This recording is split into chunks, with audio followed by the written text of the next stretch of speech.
following content is provided under a Creative Commons license.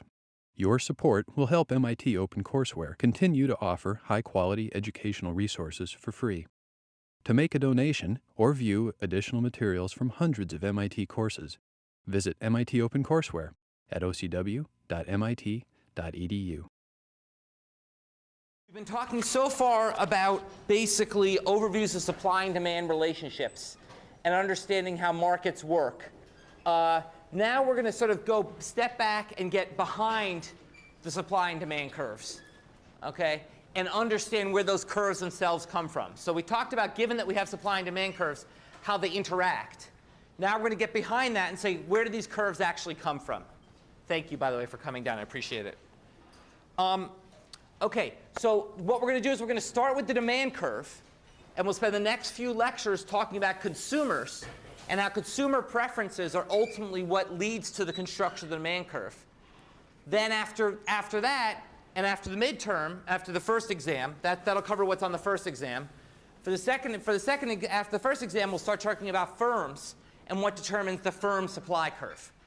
So today we'll talk about consumers, and we're going to talk about where the demand curve comes from. And where it comes from, and where all consumer behavior comes from in economics, is from utility maximization.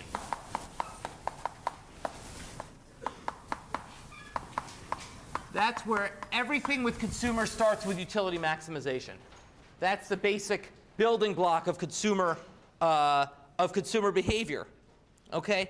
And basically, utility maximization, and this is what this lecture will be about describing it. But basically, an overview is we posit some type of preferences. We posit consumer preferences, what consumers would like. We posit some budget constraint, what resources consumers have to get what they'd like. And then we do a constrained maximization problem that says, given your preferences, given what you'd like, subject to the resources you have available, what choices will you make? Okay? And in particular, we're going to ask, the term we'll use will ask, what bundle of goods makes you the best off? Given your preference, giving a straight, what bundle of goods? So think about consumers choosing across a set of goods. Typically, we're going to think about two goods, because graphs are easier to think about in 2 dimensions than more. Okay? So we'll typically think about trading off 2 goods. So think about consumers with preferences across 2 goods, some budget they can allocate, and how they make those choices. But this basic framework applies to the multiplicity of choices we all make along many, many dimensions. So doing 2 dimensions to make, as one of the simplifying assumptions I'll talk about. But that's just a simplifying assumption. So basically what we're going to do is we're going to go through this in 3 steps. Okay, not just in this lecture, but over the next few lectures. Okay, step 1 is we're going to talk about what assumptions we make about preferences. So we'll talk today about preference assumptions. So sort of the axioms that underlie how economists model consumer preferences. We'll then talk about how we translate these preferences assumptions into mathematical tractability through the use of the utility function, which is basically a mathematical representation of underlying consumer preferences. So we'll talk about how we basically take these preferences and translate them to something that we can work with here at MIT by making it mathematical, by making a utility function. And then finally, we'll talk about budget constraints. And armed with these 3 things, we'll then be able to model how consumers make decisions. Now, importantly, for today's lecture, we are not dealing with budget constraints. So this is not happening today. So today we're not going to worry about the budget constraint. Today we're in a world where we're just going to talk about what people want, and we're going to put out of our mind whether or not they can afford it. Okay? So just kind of what people want, we'll put out of the mind for today. We'll come back next time to whether they can afford it. Okay, we're just going to think about unconstrained preferences today. Okay, for today's lecture. Now, so let's talk about our preference assumptions. So to model consumer preferences, to model consumers' preferences across goods, we're going to impose 3 preference assumptions.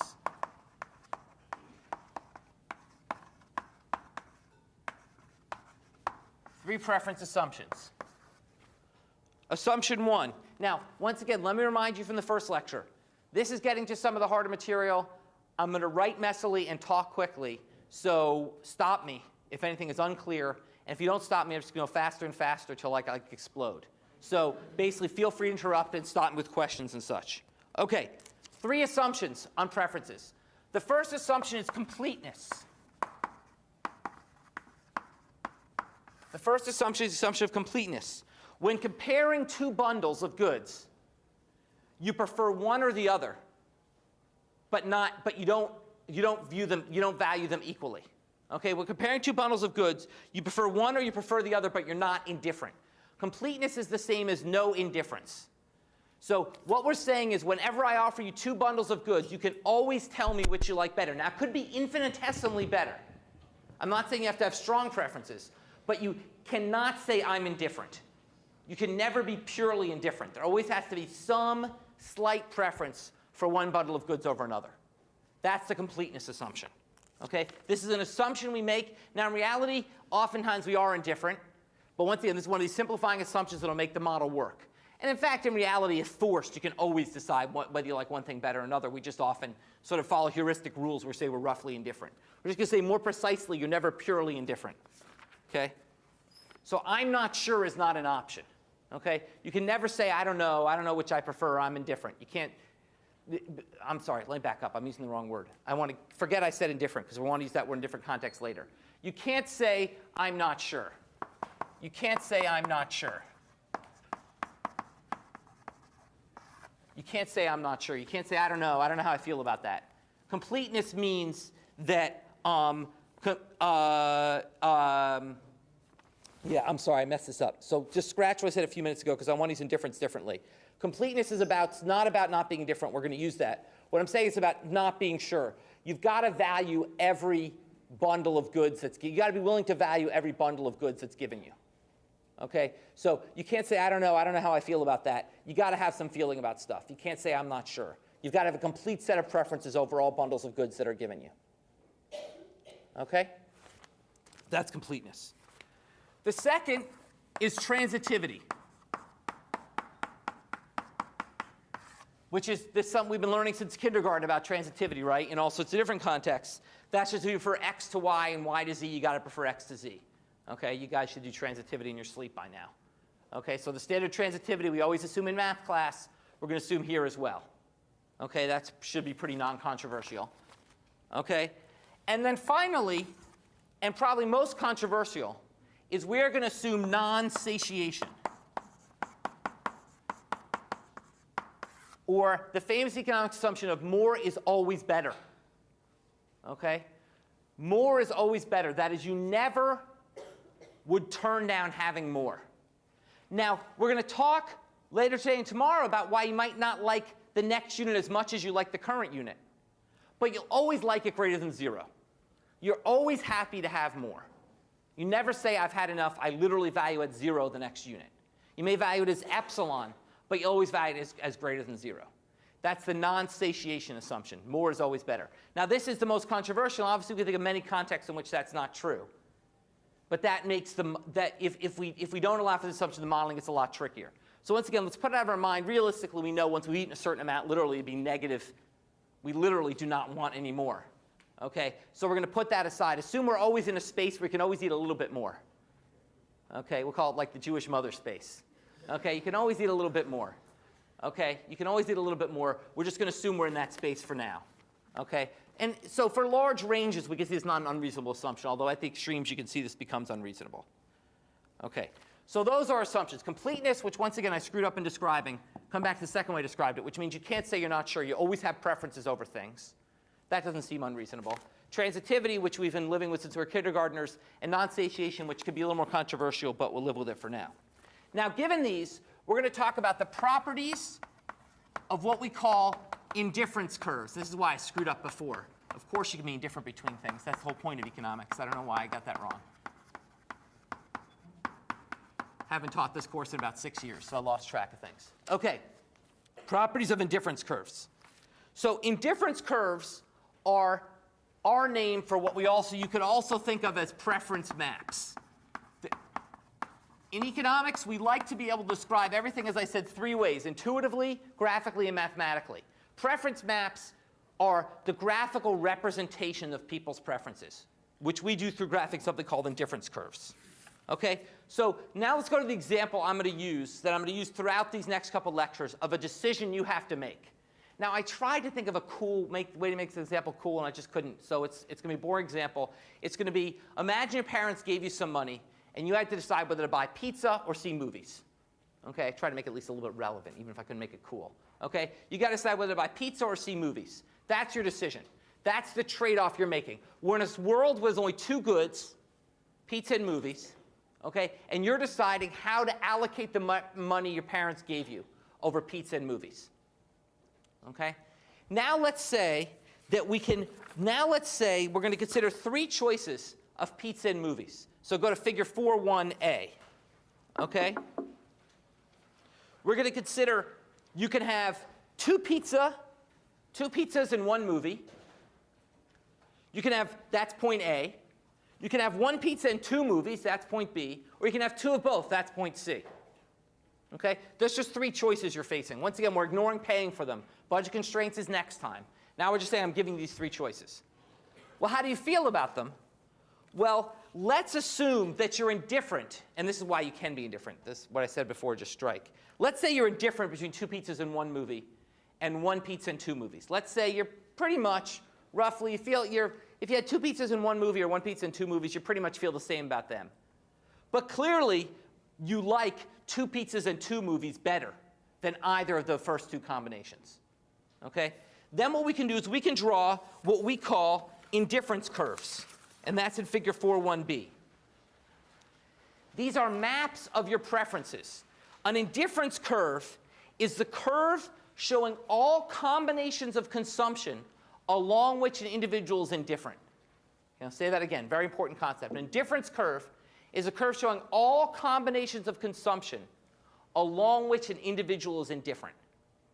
So you have an indifference curve. I said you were indifferent between A and B. So you have an indifference curve that runs between A and B. That means that and I'm assuming that all combinations along this curve you're indifferent. So you're equally happy getting two pizzas in one movie or one pizza in two movies. But point C, which is two pizzas on two movies, is on a different indifference curve. You're not indifferent between point C and points A and B. Okay? You're indifferent between A and B. I'm just assuming this. I'm not saying you are, but I'm just assuming. Let's imagine you are. But you clearly like two pizzas and two movies better than one of one and two of the other. Yeah? Does that break it? Why would that break it? Do you prefer pizza over movies or movies over No. Because this is my screw up before. Completeness just means you know how you feel about everything. So that's why strike from the record my initial description. Completeness means you just know how you feel about everything. You're allowed to be indifferent. Completeness just means you can't say, I don't know. I don't know how I feel about pizza. You got to have feelings for pizza. Okay? You got to know how you feel about stuff. That's what completeness is. Okay? So, armed with those assumptions, okay, there are four key properties of indifference curves that we have to keep track of. Four key properties of indifference curves. The first is that consumers prefer higher indifference curves. So you prefer higher indifference curves. Prefer higher indifference curves. What I mean by that is the further out is the indifference curve, the more you prefer it. And this comes naturally from the non-satiation assumption. Okay? Given that we've assumed non-satiation, you must always prefer an indifference curve that's further from the origin, because it's more, and more is better. Okay? So given non-satiation, you will always prefer indifference curves that are further from the origin. Okay? That follows directly from non-satiation. The second point is that indifference curves are always downward sloping. Indifference curves are always downward sloping. Okay? Indifference curves are always downward sloping. And that, once again, comes from non-satiation. To see this, let's look at the next figure, an upward sloping indifference curve. Why does an upward sloping indifference curve, someone tell me, violate non-satiation? Yeah. Because you're indifferent getting more. Yeah, because this would say you're indifferent between 1, 1 and 2, 2. It's not quite drawn right. We ought to just have this go through to point 2, 2. But basically, this would say you're indifferent between getting 1 pizza in 1 movie or 2 pizzas in 2 movies. You can't be, because that violates more is better. So indifference curves can't be upward sloping. They've got to be downward sloping by the non-satiation assumption. Okay? That's the second property of indifference curves. Okay? The third property of indifference curves is indifference curves cannot cross. Indifference curves cannot cross. Okay. Why can't indifference curves cross? Well, here I forgot to have Jessica do a pretty diagram, so you have to see why. You have to deal with my ugly handwriting here. So why can't indifference curves cross?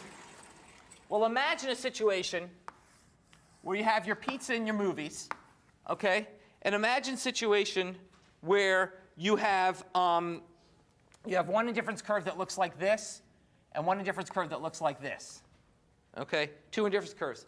And you've got, let's label these points A, B, and C. Now, could someone give me, based on the properties of indifference curves that we talked about over here, given these 3 properties, can someone tell me why this is a violation? Yeah? Because A and B are on the same curve, meaning you're indifferent between A and B. A and C are also on the same curve because you're indifferent between the 2. But that means you're also indifferent between B and C, which can't be true because more is better. Exactly. So transitivity says I must then be indifferent between B and C through the logic you just laid out. But I can't be indifferent between B and C because B dominates C. B has, basically the same number of movies but more pizza, so I must like B better. So by the combination of transitivity and non-satiation, indifference curves can't cross. And finally, completeness, which is the most awkward of these assumptions, it simply means you can't have more than 1 indifference curve through a point.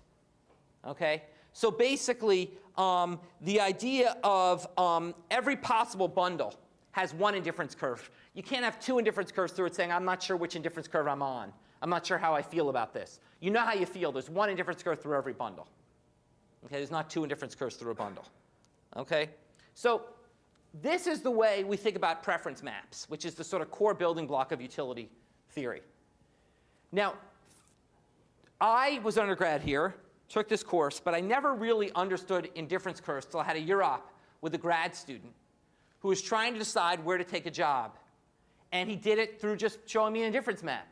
He said, look, I'm trying to decide where to take a job, and I care about 2 things. I care about how good the place is and where it is. Okay? So he said here he had location, and he had sort of academic rank. And he said, look, I'm indifferent between Princeton, which has a shitty location, okay, but a wonderful academic rank. Okay, I'm from New Jersey, but it's still a shitty location. Okay, and Santa Cruz. Okay, and Santa Cruz, which has not such a good academic reputation, but a pretty awesome location. And he said, here's my indifference map. Okay? And where did he end up going?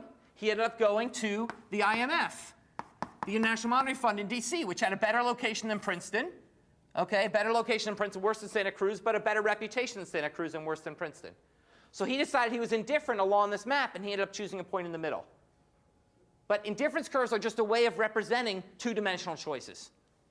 Okay? Now, very few choices in life are purely 2-dimensional, but that's a nice example. Question in the back. I was wondering if IMF, the point would be actually not on the curve, but further out?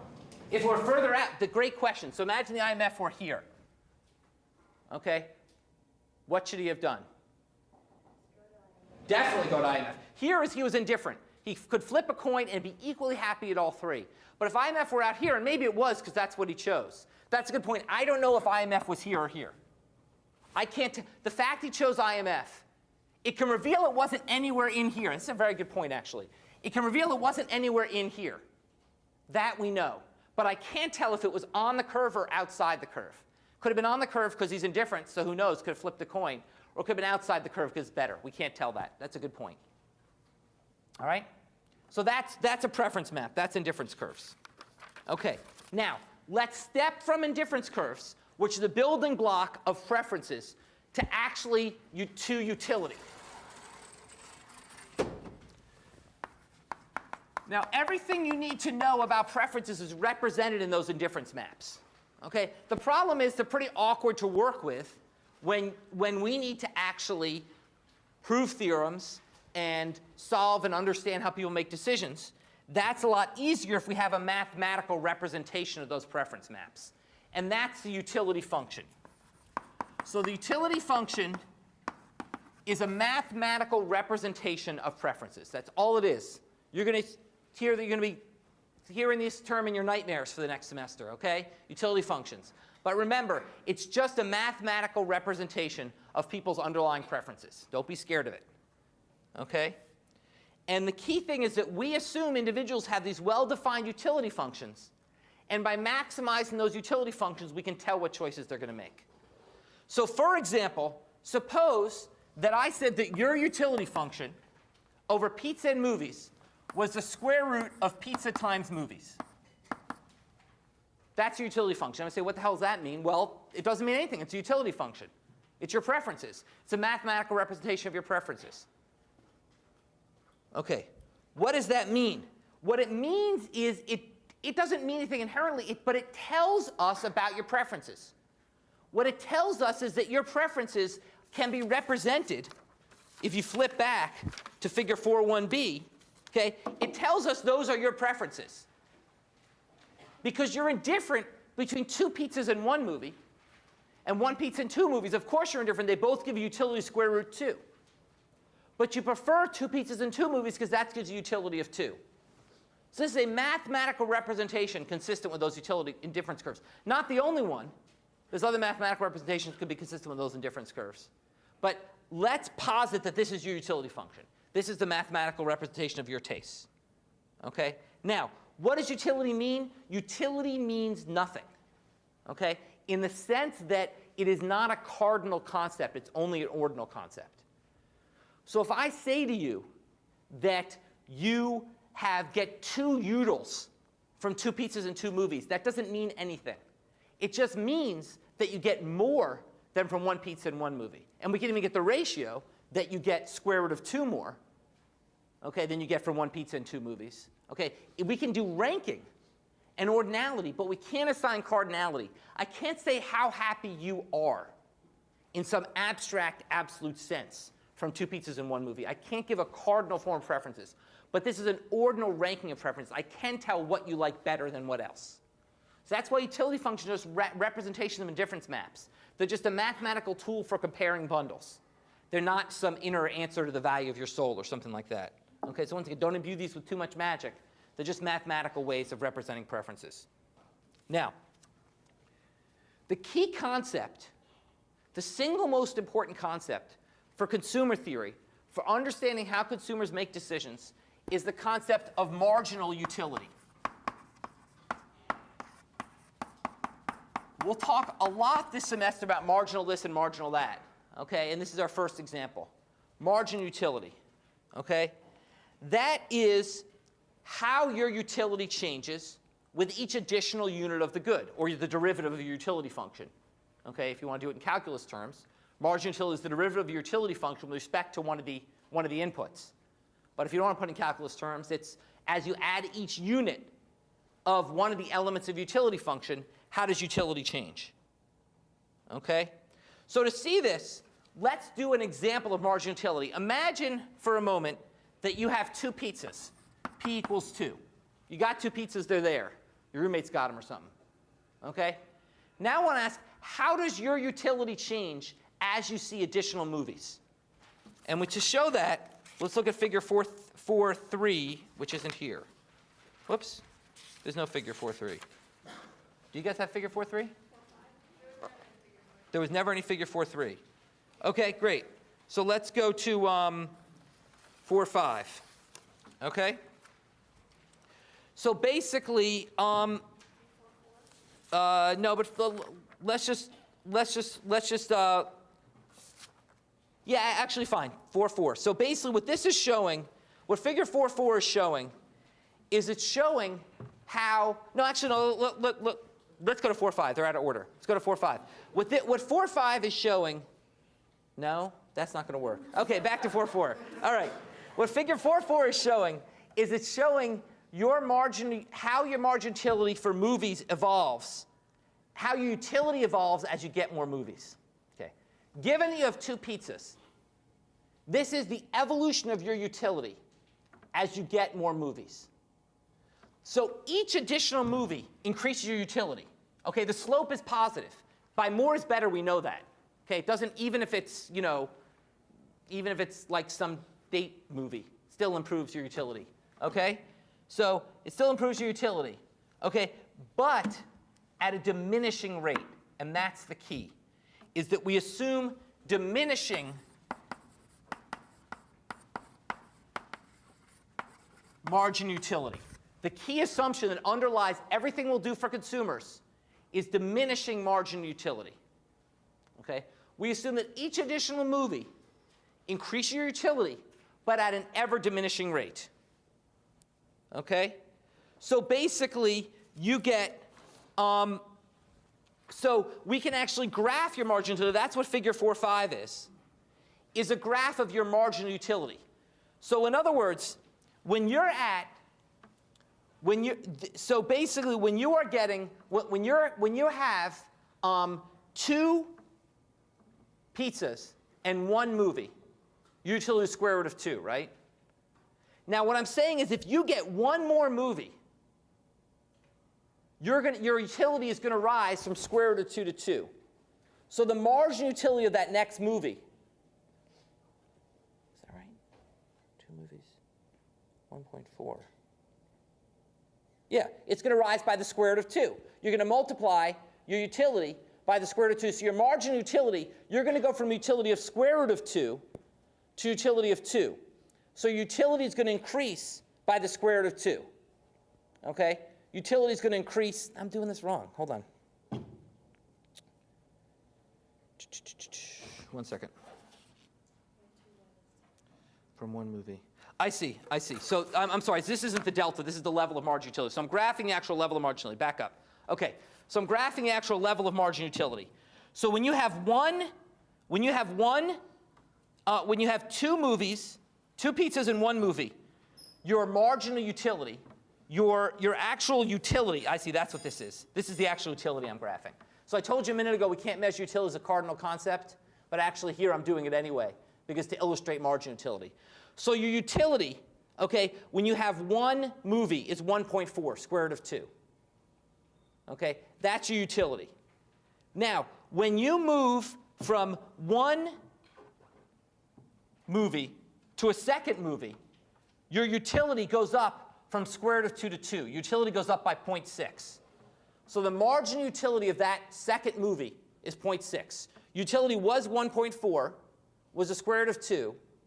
Now it's increased to 2. So the margin utility of the first movie is 0.6. Now let's say you add another movie. You go to 3 movies. Well, what's your utility now? It's the square root of 6. So it's gone from 4 to the square root of 6, which is 2.45.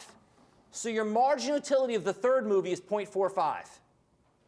Okay, so this graph is messed up because the first one is an actual utility level, and then so the first one I say for 1 movie you have a utility of 1.4, and then I'm giving for the second movie I give the margin utility, third movie margin utility. So this graph sort of yeah. Yeah, but the yeah, I guess that's right because you're 0 movies. Okay, right, you're right. Okay, so the first one's the margin utility of the very first movie. You're right. So the very first movie gives you margin utility of 1.4 because you go from 0 to square root of 2. That's right. My bad. Okay. So you go from 0 to square root of 2. So you get a margin utility of 1.4 for the first movie. From square root of 2 to 2, you get 0.6 for the next movie. From 2 to square root of 6, you get 0.45 for the third movie. From square root of 6 to square root of 8, so you only get 0.38 from the fourth movie, and so on. So the key point is that these margin utilities are ever decreasing. Each additional movie gives you less incremental utility. And if you stop and think about it, it's kind of intuitive. Just stop and think. Think about the movies you want to see right now. Okay? The 4 movies you want to see. Presumably, whichever you ranked first would give you more utility to see than whichever you ranked second. And if you think movies out right now are pretty crappy like I do, by the time you get to the fourth movie, you're not getting that much utility from it at all. Okay? Thinking about movies that are out now, you're getting a lot of utility from that first movie you see. Extra utility from that first movie you see. But each additional one's giving you less and less. And that's the idea of diminishing marginal utility. Likewise with pizzas, if you haven't eaten all day, that first pizza can give you a very high marginal utility. The enjoyment you get from eating that first pizza can be very large. Okay? But the second pizza, not so much. You're already pretty full. Third pizza, even less. And then fourth pizza would probably violate non-satiation. Okay? So that's the basic idea. Yeah? I have a question. When we assume that the goods are homogeneous, is it the same movie watched 4 times or different movies? Actually, that's a great question. And you have to specify that as part of the problem. I haven't specified that here. So I could, obviously it can't be the same pizza eaten 4 times. It could be the same kind of pizza eaten 4 times. But is it the same? Do you see, do you see the same movie? I haven't specified that here. So there's not a general assumption about that. It depends on how I define movies. Did I define movies as, I don't know what, God, I'm terrible. All I know is the Guardians of Ga'Hoole, because I got a little kid who's interested in it, whatever movie's out. Do I find movies as Guardians of Ga'Hoole, or do I find movies as seeing a movie? And I haven't specified that. Implicit in my examples, I specified movies as seeing a movie. But you would have to specify that to be more precise if you're actually trying to figure out. It depends what you're maximizing over. Are you maximizing over seeing any movie? You're maximizing over seeing the same movie. And that I didn't specify here. It would work in both cases. Clearly, you can imagine, actually, it's a very good point. Where do you think your marginal utility would diminish more? Seeing the same movie. So what your example points out is that different goods will have different rates of diminishing marginal utility. Okay? So marginal utility will always be diminishing, but at very different rates for different goods. Okay? So the general principle is that there'll be generally diminishing marginal utility, but at different rates for different goods. Okay, so after all my mess ups, let me just review. Okay, marginal utility is diminishing because each good is worth less to you. It's always positive because of non-satiation. And this graph represents the marginal utility you get from each pizza, each movie you see, conditional on having eaten 2 pizzas. Okay, marginal utility is the increment from the next unit consumed. Okay, now let's get back on track here. Now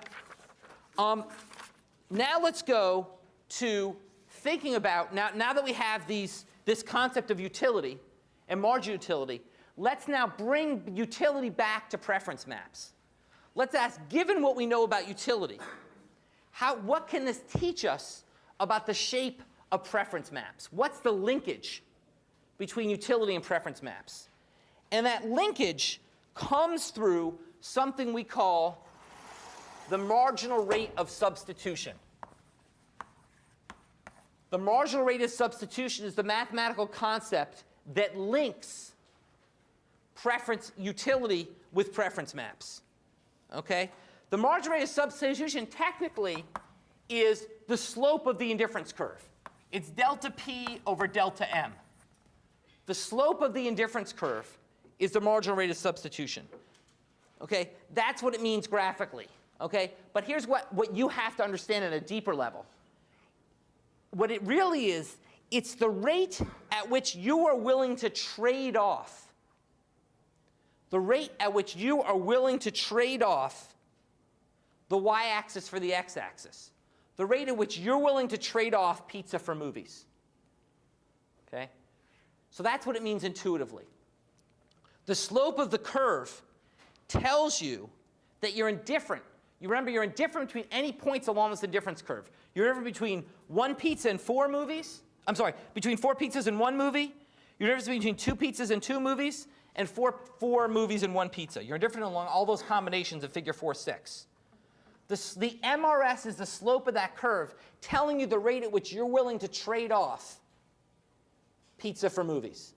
Okay, now, just a side note here. Okay, you're never, of course, actually trading. There's not some market where you bring a pizza and get a movie. Okay? So when I didn't say trade. It's not like baseball cards. I said trade off. What I mean is, ultimately, you have some budget. And you have to allocate that budget. So if you decide to allocate it on pizzas, you can't allocate it on movies. Or the more you allocate on pizzas, the less you can allocate on movies. So there's always a trade-off. Remember, I said economics is always about trade-offs. Given your limited budget, there's always a trade-off. And the rate at which you're willing to trade off is your marginal rate of substitution. Given that you're going to have to trade off, and we haven't gotten a budget constraint yet, we'll get to that next time, the rate you're willing to is your marginal rate of substitution. Yeah? That rate usually related to the price? Ultimately, no, I'm sorry. The marginal rate of substitution purely comes from your preferences. Ultimately, to decide how much you actually consume, you'll need to bring in the price. So remember, I haven't talked about prices here. We haven't talked about that here. But this is a preference concept. Okay, this has nothing to do with prices. But you're getting ahead of us. We'll see next time is to decide how much you actually consume. You're going to relate the marginal rate of substitution to the prices you face in the market. And that will decide how much you consume. But this is just a utility concept. Yeah? Did you say it was the y-axis and the x-axis? Or Yes. x-axis? Oh, okay. So that would be negative? It's negative, yes. Okay. Of course. So, right, of course. You're always happy. The point is, how many movies are you willing to give up to get another pizza? Or how many pizzas are you willing to get up? Well, actually, no. I'm sorry, it's y to x. How many pizzas are you willing to get another movie? MRS, it's very hard to remember what's in the top, what's in the bottom. It's very careful on this. But that's why I said, remember, it's the y-axis for the x-axis. It's how many pizzas you're willing to trade off to get another movie. Okay. So, and basically, remember, when I say trade off here, this is not that you're literally trading. It's that ultimately you're going to have to make that trade-off. Ultimately, when we come to the next lecture, you're faced with a budget constraint. You're going to have to decide how do I allocate my budget across pizza and movies. The way you're going to decide that is by the relationship of how you feel about trading off one for the other. Okay? Now here's the key feature of the MRS, which is the MRS is, yeah, question? I don't know. Yeah. That exchange rate's always changing depending on how much you have in each, right? Exactly. The MRS, just what I was going to say, the MRS is diminishing. Okay? Technically, when you go to grad school, you realize that marginal utility isn't actually technically always diminishing. I said it is. For this course, it is. But if you want to get mathematically correct, really what's always diminishing that you prove is the marginal rate of substitution is always diminishing. Okay? So we have diminishing marginal utility for the purpose of this course. But the really important concept is you have diminishing marginal rate of substitution. Okay? That the rate at which you're willing to trade off pizza for movies is going to fall as you have less pizza and more movies. Okay? So to see that, look at this graph, and let's compute the marginal rate of substitution along each segment. Okay? So let's localize. Imagine the segments were linear. Imagine we had two linear segments between these points. We don't. But imagine for a second we did. So the marginal rate of substitution from the first point, 4 pizzas in 1 movie, to the second point, 2 pizzas in 2 movies, the marginal rate of substitution is -2. You are willing to give up 2 pizzas to get 1 movie. Right? This is the same graph, figure 4-6. Okay, this isn't on the graph. You have to write it on. So going from that first point to that second point, you're willing to give up 2 pizzas to get 1 movie. Okay? So that rate of marginal substitution is -2. However, when you're at 2 movies and 2 pizzas, and I say, okay, how about giving up 1 more pizza to see movies? Now you say, wait a second. To give up 1 more pizza, I need to see 2 movies. My marginal rate of substitution on that second segment is -0.5. The marginal rate of substitution on the first segment is -2. The marginal rate of substitution on the second segment is -0.5. Once again, assuming they're not linear, so it's actually changing everywhere. But if they were linear, that's what it would be. Can someone tell me why? Why is the marginal rate of substitution falling?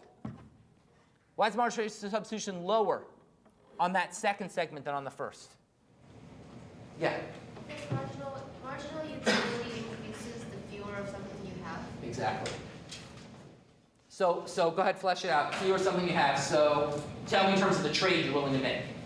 You value it more, so you want to trade more of something else for it. So in other words, the point is when I have 4 pizzas, okay, my margin to that last pizza is not very high. Okay? And I'm fine to give up 2 pizzas and plus I'm only seeing 1 movie. There's a second movie I really want to see. So you say to me, look, I got 4 pizzas, I'm seeing 1 movie. You say, hey, there's a second movie out I know you want to see. I know you don't even really value 4 pizzas, but at the end you're totally full. Would you willing to give up 2 pizzas to see the second movie? You're like, sure, why not? But once you have 2 pizzas and you've seen 2 movies, you're not that interested in the third movie and you'll be hungry if you have less than 2 pizzas. So then you say, wait a second, if you want me to give up another pizza, you got to give me 2 movies. Okay? Because my marginal utility of pizzas is rising. My marginal utility of movies is falling. Okay? And that's why the marginal rate of substitution diminishes along the indifference curve. So that allows us to write mathematically the definition of the marginal rate of substitution is it's the negative of the marginal utility of movies, or more generally what's on the x-axis, over the marginal utility of pizza, or more generally what's on the y-axis. The marginal rate of substitution, first key formula you need to know for this course. The marginal rate of substitution is equal to the ratio of marginal utilities. Okay? Now, this is tricky. Okay? Once again, maybe you guys don't find it tricky. It's the kind of thing I find tricky, which is I defined it as delta y-axis over delta x-axis. And yet, when I defined her as a marginal utilities, I flipped it. I did the marginal utility of what's on the x-axis over the marginal utility of what's on the y-axis. Why is that? Can anyone tell me why that is? Why is it flipped when I define terms of marginal utilities?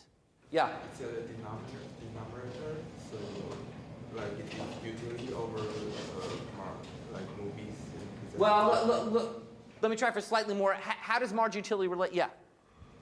Marginal utility is like P over delta T, so, or delta P over P, so it gets flipped because of. Okay, yeah, you're giving the same answer, which is technically right. What I was sort of more looking for, but it's the intuitive version of that. Marginal utility is a negative function of quantity.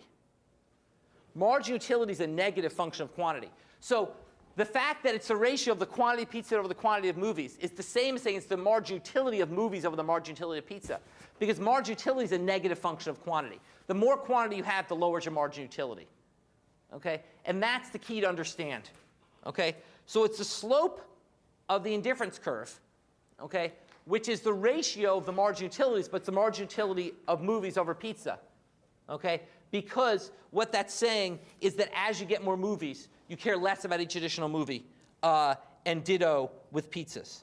So basically, the key thing is, let's just look at this formula, think about it intuitively for a minute. Okay, we see it, we've seen it graphically, we're seeing it mathematically. Let's make sure we understand it intuitively. Okay? What this is saying is that as you get more so let's relate this to the graph. Okay? As you get more movies and less pizza, as you move down that curve, more movies and less pizza, what's happening? What's happening to the marginal utility of movies as you move down that curve? What direction is it heading? What? It's decreasing, right? Because you're getting more movies, and marginal utility is a negative function of quantity.